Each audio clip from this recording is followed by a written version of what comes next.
വനിതാ 2020 ലോകകപ്പിൽ ഇന്ത്യക്ക് രണ്ടാം ജയം. വെസ്റ്റ് ഇൻഡീസിനെ ഇന്ത്യ 6 വിക്കറ്റിന് പരാജയപ്പെടുത്തി. വിൻഡീസ് വനിതകൾ ഉയർത്തിയ 118 റൺസ് വിജയലക്ഷ്യം 18.1 ഓവറിലാണ് ഇന്ത്യ മറികടന്നത്. ജയത്തോടെ ഇന്ത്യ സെമിഫൈനൽ സാധ്യതകൾ സജീവമാക്കി.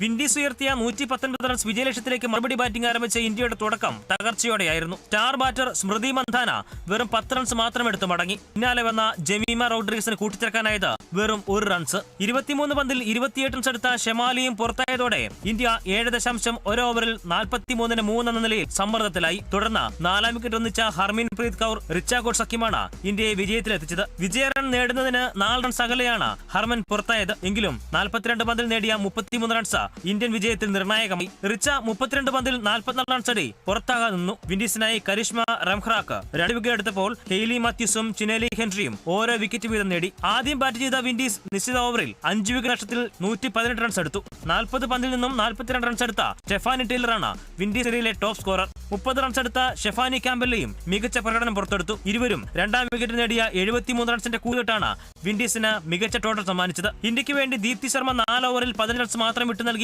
3 വിക്കറ്റ് എടുത്തു. രേണു സിംഗ്, പൂജ വസ്ത്രാകർ എന്നിവർ ഓരോ വിക്കറ്റും വീഴ്ത്തി. ടൂർണമെന്റിലെ ആദ്യ മത്സരത്തിൽ ഇന്ത്യ പാകിസ്ഥാനെ പരാജയപ്പെടുത്തിയിരുന്നു. Sports desk, Kerala vision news.